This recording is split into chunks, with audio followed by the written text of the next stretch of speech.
Uma ótima noite a todos.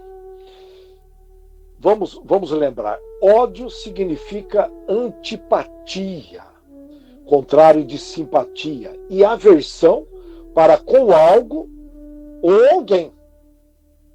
É interessante esse fato. Eu já vi muita gente quando quebra o carro e fala algumas coisas para um objeto. Trata-se de um sentimento negativo, sentimento negativo, são dois sistemas apenas, positivo e negativo. Não era para a gente se enrolar. Trata-se de um sentimento negativo em que se deseja, o departamento de desejo perigoso, deseja-se o mal ao sujeito ou o objeto odiado. A Associação Americana de Psicologia, ela define o ódio como uma emoção. Lembra, emoção é algo intenso que dura pouco, diferente de sentimento que não é tão intenso e dura muito. Mas uma emoção na qual combinam-se sentimentos de raiva e desgosto, segundo os americanos. Além disso, o ódio, às vezes, ele gera o desejo de causar danos ao outro. E ele tem uma certa tendência de ser contínuo, permanente, ficar aí por anos. Quando você vê a pessoa, você lembra. Então, temos que tomar cuidado. O ódio pode surgir da onde, hein? Das crenças, daquilo que a gente acredita, dos preconceitos que a sociedade, a escola, a família acaba introjetando. Pode ser entre conflitos de grupos, times de futebol, políticos, como nós estamos assistindo atualmente no Brasil, essa bipolarização. Nós estamos vendo famílias aí se dividirem, amigos se dividirem. E também depende aí de turbulências e outros fatores que acabam frustrando as pessoas. Mas como que surge o ódio em uma relação? Isso ocorre por causa das expectativas que as pessoas acabam tendo, criando em relação ao outro. Criam uma expectativa acima do normal, geralmente. Não perguntam. Usa o verbo achar. Eu acho que ele é legal. Eu acho que eu posso contar com ele quando precisar. E aí vem aquelas decepções, vem tudo aquilo. A decepção é a visita da verdade. Nós temos que agradecer. E pode surgir aí, quando uma esperança é frustrada. E aí, logicamente, a pessoa acaba desenvolvendo rancor, raiva e redunda isso num ódio. Infelizmente, eu vou ter que usar muitas vezes nesta noite a palavra ódio. Fazia tempo que eu não usava. Eu evito. Eu prefiro outras palavras, mas enfim. Essas expectativas podem ocorrer também consigo mesmo. Você gerar auto-ódio. Você gerar ódio consigo mesmo, que é muito comum. As pessoas não percebem. Você provavelmente já ouviu alguém dizer: eu me odeio. Pois é, devido aí ter pisado na bola, pode surgir esse sentimento, provocado aí por um erro que você, pisou na bola. Ou algum problema mental, tipo depressão ou ansiedade, que inclui sintomas de desesperança, culpa e vergonha. Lembra que a ausência do bem trabalha o medo e a culpa. Olha, pode estar presente aí. E que, por sua vez, depois de tudo isso, vai gerando uma baixa autoestima. E que, por sua vez, atrai todo tipo de negatividade. Todo tipo. E que aí acaba limitando a pessoa na sua realização pessoal e profissional. E sabe que a sociedade cobra isso. A sociedade é discriminatória. Isso aumenta essa autoculpa, autocobrança. Aí vem um bocado de autos. Nada positivo. E principalmente o auto-ódio. E com isto, enfraquece o quê, hein? As células positivas do nosso corpo perispiritual. Lembra? Entre o espírito e o corpo físico tem o corpo perispiritual, constituído de células perispirituais e também as células positivas do corpo físico. Se você enfraquece essas células positivas, elas deixam de proteger o seu corpo, irmão. Você que provoca problemas de saúde e não está sabendo. Esperto, 40 anos de praia, mas não consegue cuidar de si, das suas células. Precisa tomar cuidado. O ódio pode causar alterações, portanto, fisiológicas, como aumento da pressão, tremores, inquietações, tonturas, vertigens e até insônia. Em resumo, o ódio, ele provoca uma autodestruição. É o caminho da morte. É o caminho da morte. Nós temos caminho da morte e caminho da vida. São escolhas. E aí paramos para refletir. Não, vida moderninha, correndo, eu tenho que tomar decisões rápidas. Isso aí é o caminho da morte. Como se sabe, as células do corpo físico e perispiritual, dos corpos físico e perispiritual, se alimentam de amor. O que tem de células desnutridas no pedaço, gordinhos fisicamente, cheio ali de pizza, aquela coisa toda de comida ali abundante, mas as células tadinhas, desnutridas. O ódio, portanto, é um sentimento de autodestruição. Não é brincadeira, gente. Mas a gente não consegue ouvir. Jesus já vem falando há quanto tempo isso? No Velho Testamento já tinha alguns indícios. Aí chega Jesus. Mas a gente tem dificuldade para ouvir. As pessoas têm dificuldade para enxergar a realidade que está rolando aí ao nosso redor. Pessoas estudadas que estão cheias de informações não conseguem discernir a realidade. Portanto, aqui, se uma pequena parte deste grupo ouvir isto, valeu. Eu tenho minhas dúvidas. E aí, em suma, você se destrói. A ausência de amor consigo mesmo. Em suma, você não se ama de verdade. Lembra que nós já comentamos várias vezes, né? Eu passei a me amar de verdade depois que eu passei a me auto-perdoar. Depois que eu descobri que eu nunca errei. Lógico que eu errei, lógico. Mas eu traduzi o erro em aprendizagem, curas e libertações. São as três moedas. Aprendi, eliminei defeitos e me libertei de ingenuidades, ignorâncias, obsessores, crenças. Com ódio, é como alimentar as células com substâncias nocivas. É como você dar doce acima do normal para uma pessoa que tem diabetes. E há também o dano social, que às vezes é caracterizado como consequência de um discurso de ódio. Pega um líder aí, ele fala uma abobrinha, motiva todo mundo. E aí passa o endereço de um determinado juiz, aquela coisa toda, rola aí nas mídias. As pessoas começam a rodear.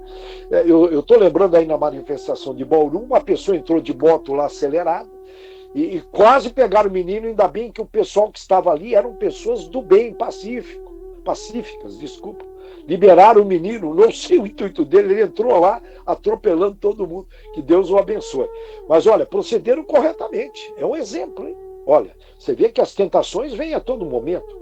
E o discurso de ódio pode começar nas redes sociais e ter consequências nada boas. Nós precisamos prestar muita atenção.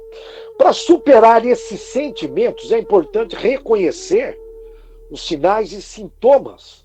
Você tem que voltar para o seu departamento reservar um tempo no dia para fazer um balanço, irmão. Porque se você não tiver fazer esse balanço, fica tranquilo que alguém vai fazer por você. Alguém vai te controlar. Você tem que ver onde está o furacão, ficar esperto, né? E aí compreender as causas e fazer um planinho para superar esses sentimentos. Eu gosto sempre de perguntar o que está rolando, de tempo em tempo durante o dia. O que está rolando? Quando aconteceu isso? Quem foi o pai da criança? Por que eu estou assim? Onde? E como eu fiquei assim? Opa, se eu não fizer isso, eu estou dormindo de botina nos dias atuais, de pensamentos acelerados. Por exemplo, vamos pegar um exemplo aqui. Eis alguns dos principais sinais de que você está vivendo um ódio consigo mesmo. Começa em nós. A gente está muito preocupado em não odiar os outros, mas você é o primeiro, irmão. Ô, irmão, acorda. Você é o primeiro, você tem que cuidar bem de si. Se você não consegue se amar, como você vai amar o outro? Como é que você vai amar o outro? Toda essa conversa nossa é em vão. Você tem que se amar. Eu me amo. Lembra aquela musiquinha do Traje a Rigor? Então, quais são os sinais? Se você vê a sua vida, olha, de uma forma extremista, como boa ou má. Minha vida é boa ou má. Não tem ali aquele meio termo, aquele equilíbrio. Por exemplo, se você comete um erro, leva para o extremo, tendo a sensação de que tudo está arruinado, o mundo vai acabar. Opa, são riscos, segundo a psicologia, um risco de você ter um alto ódio consigo mesmo. Baixa autoestima, se sente por baixo quando se compara com os outros. Risco de ter auto-ódio, segundo a psicologia. Se alguém lhe faz um elogio, você desconsidera e chega até a pensar que essa pessoa está sendo gentil apenas com você. Risco de auto-ódio. Se você é negativa, sabe aquela pessoa negativa que tem dificuldade de enxergar positividade, que fica assistindo esses programinhas aí, tipo da Atena, sabe? Fica ali alimentando. Possivelmente você tem auto-ódio. Não, mas eu sou religioso, eu faço evangelho em casa, eu leio a Bíblia. Irmão, acorda, irmão. Acorda, irmão. O outro indício, a sua opinião sobre você mesmo se altera dependendo de como os outros pensam de você. Morou? A pessoa te influencia com muita facilidade. Por isso está cheio de influenciadores aí nas mídias sociais. E tem os influenciados. Bom, basta ver no Brasilzão aí, uma pessoa ou duas contaminando todo o Brasil. Tem dificuldade em receber críticas, irmão. Sabe aquele que leva tudo pro pessoal? E tem a sensação que todos podem estar contra você. Aquele camarada que se vitimiza, possivelmente é auto-ódio. Auto-ódio. Não é muito usado esse termo, nós estamos forçando ele aí na barra. Sente tendência de ter medo do insucesso e prioriza viver a vida ali de uma forma super protegida. Eu costumo chamar de viver de uma forma morna. Eu vou repetir. Morna, super protegida. Para refletir, hein? Olha, nem 8, nem 80, por favor, filtra, hein? Sente dificuldade em se auto-perdoar ao cometer um erro. Já dei uma dica aí no início. Enfim, é muito comum ouvir essas pessoas sem perceber, eu me odeio. É muito comum. Começa a palavra, tem poder, já vai abrindo aí um espaço. E também é comum você ouvir, eu tenho razões de sobra para odiar aquela pessoa. Ela odeia tanto que pensa mais na pessoa do que na esposa, ou no caso das mulheres, no marido, nos filhos, fica pensando o dia todo. Aquilo vai criando um vínculo eletromagnético que se transforma em uma fixação mental. Em outras palavras, cria uma prisão mental com a pessoa. O ódio é uma espécie de algema. Agora, está na moda aqueles negócios, aqueles sensores eletrônicos na canela. Enfim, mas não é bem essa não, é com cela fechada mesmo. Uma prisão que tira a paz, tira o entusiasmo da pessoa, tira a vontade de avançar. Viemos com os pezinhos para frente, é para avançar, não é para recuar, não é para ir para o lado, não é para ficar em cima do muro, irmão. Não é para ficar em cima, é para avançar como um digno filho de Deus, com coragem, na prática do bem, defendendo o bem, defendendo o amor. Irmão, tanto estudo, nós já passamos por várias reencarnações. Isso que eu estou falando é chovendo molhado.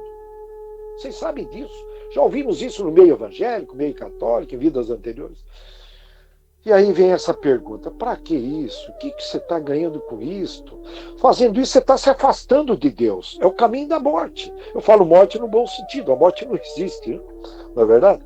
Mas existe a segunda morte no plano espiritual. A pessoa guarda tanto ódio que ela fica vivendo a vida do outro como obsessor, aí vira o ovoide com o tempo. Com muito tempo, aí Deus tira ele fora, fica lá, ovoide. É a segunda morte no plano espiritual. É importante os obsessores que estão ao redor ouvir isso. Ao invés de viver a sua vida, ficar vivendo a vida dos outros, jogando aquela energia de ódio, ingenuidade. Na minha opinião, por favor, não precisam concordar. E por falar em prisão, fica mais fácil agora a gente entender quando Jesus disse, amai os vossos inimigos. E aí ele complementa, quem ama, liberta. Eu levei muito tempo para entender essa fala. Liberta da onde? Eu me sinto livre. Eu era muito imaturo pensar dessa forma, ingênuo, pois aí ele complementa, pois é somente através do amor você poderá ser feliz. Mas nós não demos o devido moral, é necessária a dor de saúde. Saúde é gratuita e a gente provoca, enfim, isso não é verdade? É para refletir.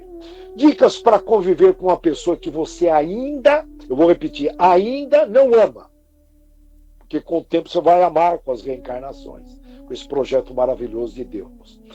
Dicas para conviver com essa pessoa. Pega um papel, pega uma caneta, ou um computador, mas o computador fica perdidinho lá, com tantas informações que a gente... Pega um papel mesmo, analógico, uma caneta, e anota as qualidades que você percebe nessa pessoa, as virtudes, as boas ações que ela fez.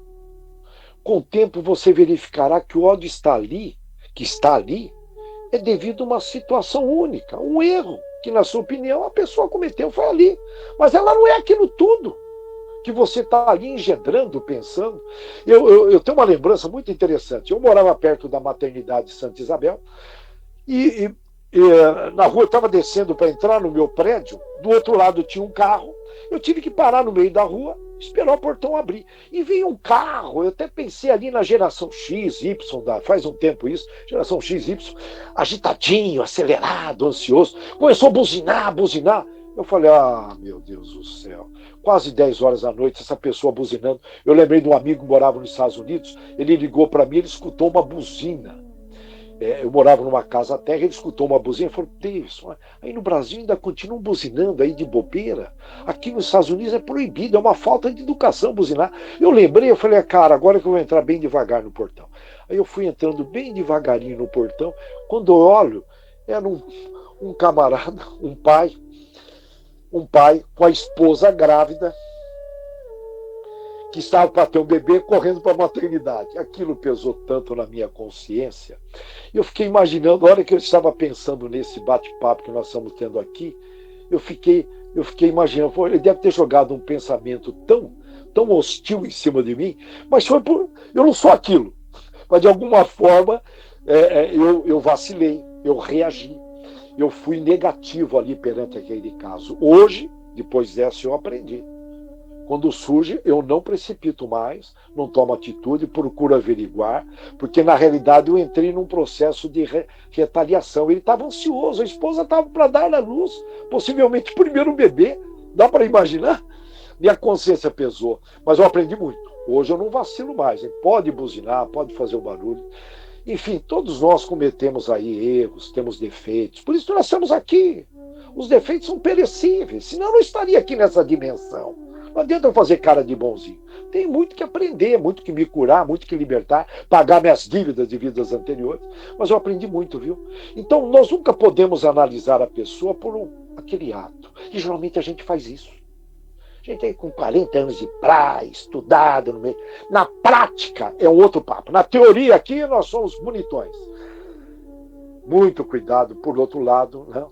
Você acaba desejando o mal, bem como falar mal de alguém. Pois nós espíritas, nós conhecemos muito bem uma lei. Qual é a lei? A lei da ação e reação. Se eu desejar mal, o ódio, o que acontece? Estudiosos do espiritismo, eles dizem que se você joga uma energia de ódio em uma pessoa, essa mesma energia vai até a pessoa, a vítima, arrasta tudo que ela tem de negativo, porque ela vai potencializar. Ela sentiu aquilo, não é verdade? Ela sentiu aquilo, ela devolve. A mente é o espelho da vida. Vem, passa por ela, ela devolve. E você arrasta tudo que ela tem de negatividade e volta para você como bumerangue. Ingenuidade, irmão, que ódio. Enfim, né? A gente vai aprendendo com as reencarnações. Você lembra lá aquela brincadeirinha em piscina? Você estava lá, a pessoa jogava a bola, batia na tua cabeça, falava, pensa rápido. Aí você pegava a bola, encharcada de água, e eu estou imaginando aquela bola que encharca, né? E pá, mandava com mais força, né? A jogada é mais ou menos isso. Não é por aí, né? Não é revidar. Estou pegando um exemplo. Então, olha, da mesma forma que você gera novos amigos no plano espiritual ao fazer uma caridade junto a um encarnado, ao sentir ódio, você gera o quê? Inimigos no plano invisível. Estão lá os parentes dele acompanhando, você manda, e aquilo aumenta em você. E além do mais, você atrai entidades espirituais encarnadas que estão na mesma frequência, encarnadas e desencarnadas, desculpa, que estão na mesma frequência do seu sentimento. Então isso aumenta. Os hospitais da Terra, clínicas psicológicas, e mesmo do plano espiritual, que tem clínicas psicológicas lá também, na casa do Dr. Bezerra, nós temos um setor que atende. Né? Estão cheios de pacientes cheios de ódios, pois esse sentimento é uma espécie de suicídio em doses homeopáticas. Não é verdade? Então, olha, a espiritualidade inferior vampiriza, fica aí absorvendo essas energias. Isso não é só no individual, é na família e pode ocorrer num país. Hein? Pega um país autoritário como Coreia do Norte, onde tem medo e tem muito ódio. Dá dó, dá dó. Eu tenho dó particularmente, viu? E a outra dica, logicamente, é você procurar compreender o outro. Se ele praticou mal, se praticou mal, possivelmente ele não está desenvolvido ainda. Só de fazer o mal, não está desenvolvido intelectualmente, moralmente, ou teve poucas reencarnações, ou não aproveitou bem as reencarnações. Não sabe o que fazem. São crianças espirituais. Finalizando, a escolha é sua, irmão, irmã. Você pode deixar se fluir no impulso da vida. Esse termo impulso da vida é do Freud, o pai aí, vamos chamar o pai da psicologia, de uma das áreas da psicologia. Você pode deixar fluir o impulso da vida, que é do amor ao próximo, da positividade, da alegria, da amizade, da fraternidade, ou deixar fluir-se no impulso da morte, que gera negatividades, desânimo, depressão, inimizade, calúnia, fofocas, e que provoca depreciação da vida. O seu coração lá no fundo pede. Entre lágrimas de decepção, né? Olha, lágrimas, salgada, né? Decepção, já comentamos, é a visita da verdade. Ela pede um alívio para o seu desamor, porque o ódio é um desamor. A solução não tem outra, é perdoar. Não é à toa que Jesus disse: eu sou o caminho, a verdade e a vida. Eu vou repetir. Eu sou o caminho, a verdade e a vida. Eu não sei por que a gente insiste em cair em conversinhas de falsos líderes. Eu não entendo. Líderes sociais, políticos, religiosos, caem com muita facilidade. Quando é que nós vamos acordar? Será que vai precisar de mais 2000 anos? Nós não vamos estar aqui não, viu? São oportunidades únicas, já estamos próximos da regeneração. Aqui só vão ficar os melhores, os esforçados no bem. Eu vou repetir. Todo esforço tem a sua compensação. Os esforçados vão ficar. Que Deus abençoe a todos e que tenhamos todos nós uma extraordinária semana praticando pelo menos uma caridade, e perdoar é uma grande caridade. Uma caridade por dia é a nossa sugestão. E nós podemos muito mais. Só esquecer um pouquinho de nós e se dedicar ao próximo. Eu paro por aqui, passo a bola para o Dankmar. Que Deus abençoe a todos.